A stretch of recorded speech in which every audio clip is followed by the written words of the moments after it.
Hey guys, good morning. Welcome to my weekly cosmic weather forecast where I sit down with my cup of tea on Monday morning and invite you to do the same as we discuss the upcoming cosmic weather events for the week as it relates to astrology, and I'm talking about the week of September 10th, 2018. Very, very intense week. I hope you guys are ready for some intensity because I think that this week is the kickoff of a very extended period of intensity regarding relationships. But first, last week we had Saturn move direct, and I think the one other thing I really want to add about Saturn retrograde is that it was really a period that was forcing a lot of us to face insecurities regarding what it is we're even here to do.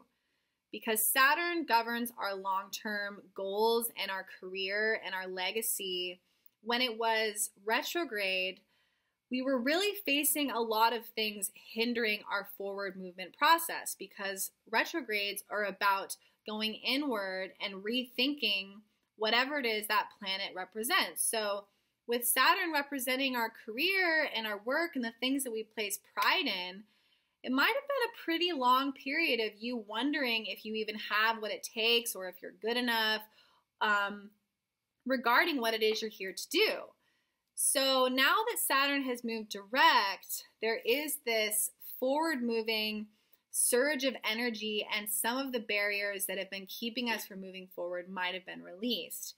And we also might have received some kind of symbolic interaction that was the universe showing us that it's time to move forward, and also showing us that it recognizes that we've been working really hard.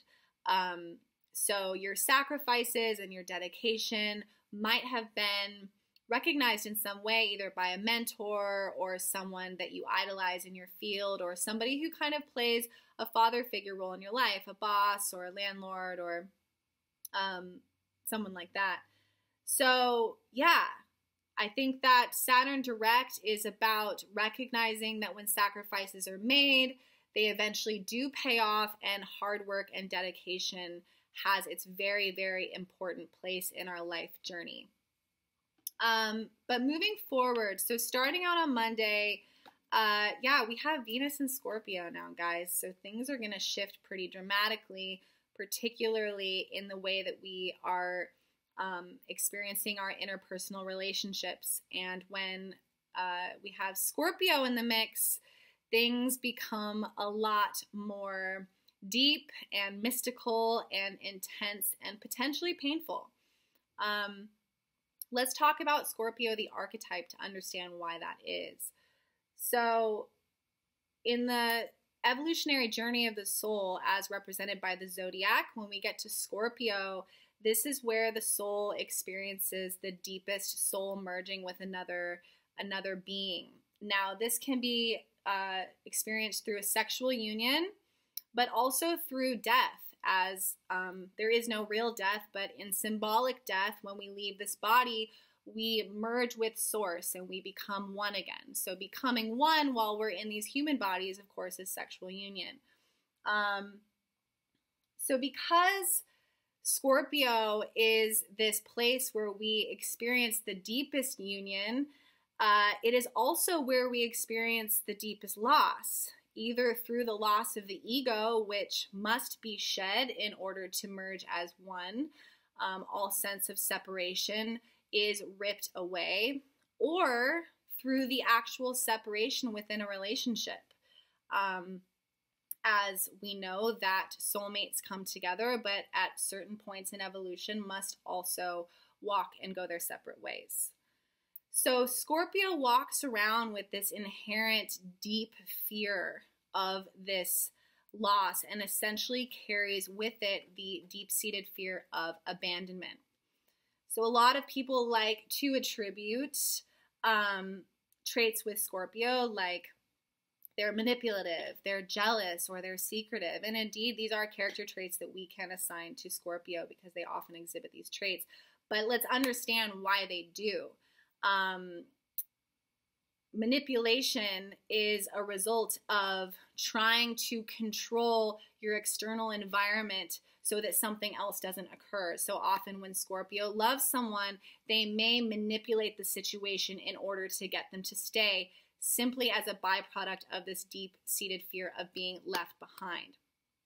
Also, secrecy. Scorpio likes to probe the mysteries of the universe, but often keeps their secrets highly guarded. And this is because Scorpio is afraid that if they bare all and reveal all of their shadow, that their partner may not accept this and abandon them. And then jealousy, of course, is a byproduct of wanting to protect the container of your relationship with another so that someone else doesn't swoop in and alter that relationship in some way. So when we understand that Scorpio is walking around with this inherent understanding of the deepest merging and subsequent most painful parting in some instances, we can understand why Scorpio acts this way out of fear. And the thing that a lot of people don't know about Scorpio is that they're really here to transmute this. Scorpio is the only sign that has 3 symbols. It's the scorpion, the phoenix, and the eagle. So the scorpion is representing these lower mind tendencies: jealousy, manipulation, envy, deceit, etc. But then hopefully the evolved Scorpio at some point will become the phoenix, often through a self-fulfilling prophecy. Often Scorpio has to, it creates a betrayal or some kind of awful situation where it has to face these fears, becomes the phoenix, and then rises to become the eagle having this higher vantage point, the higher mind, the God mind, to evolve out of these lower tendencies.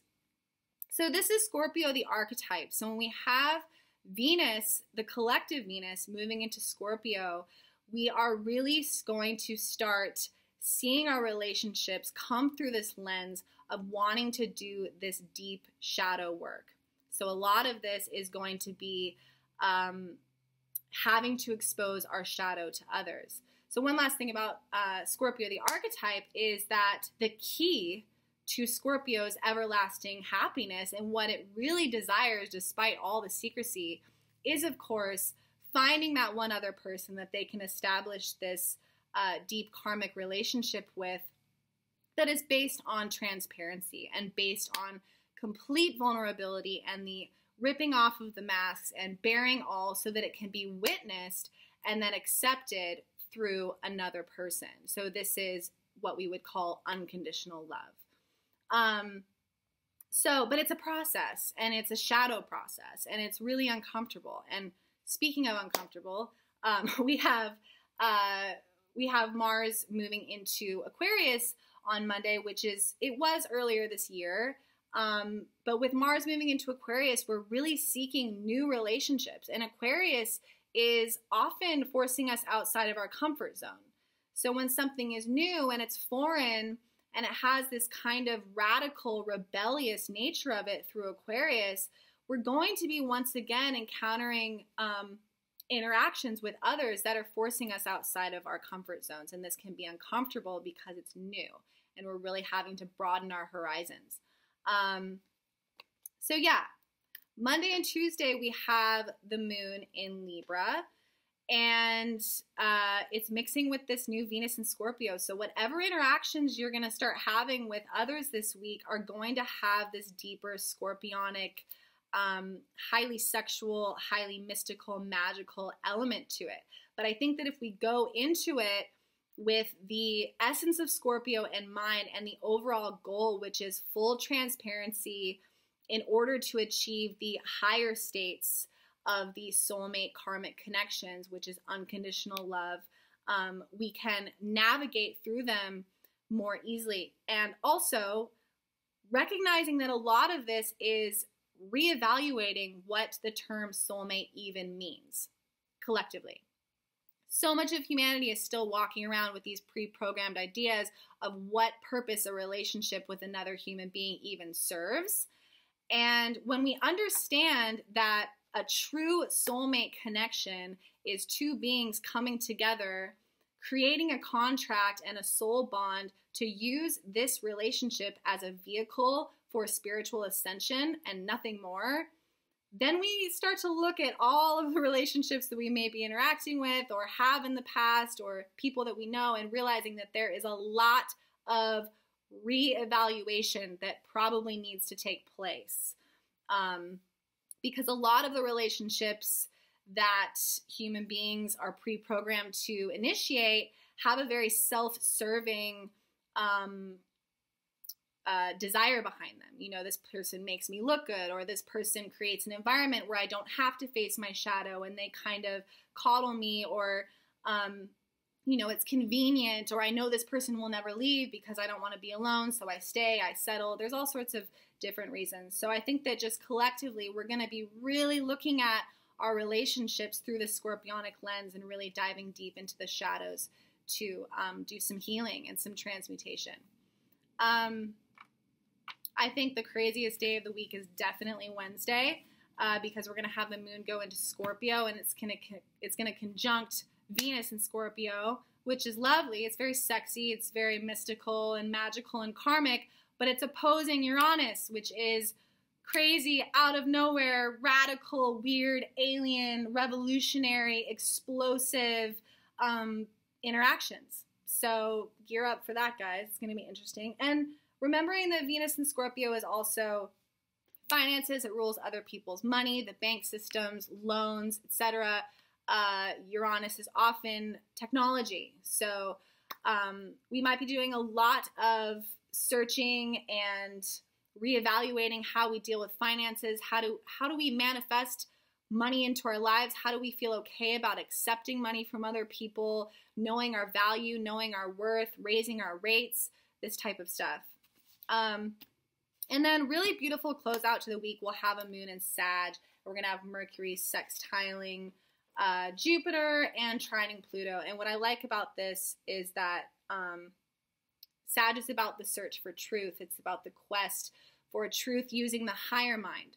So Sag opposes Gemini. Gemini is about collecting data, and it's using the mind to decide how we feel about things. But with Sagittarius, we move more into the intuition, the God mind, forgetting or remembering rather that we don't really need to collect data always, because we've lived many lifetimes, and this is Akashic, and this is using our inner voice and our higher self in order to find the truth. So I feel like during the weekend with the Sag moon and the sextile between Mercury and Jupiter, this is the inner guru, and this is using our higher self or our higher diamond mind to organize some of the intensity of the week and find the truth within all of it. So yeah, I think I'll stop it there. Really intense week, guys.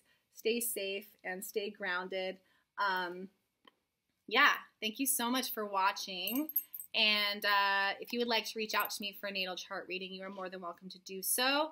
I will put my email in the description down below. And if you've liked this video, please do give it a like and a share. I really appreciate it. All right, guys, thank you so much. I will see you in the next video.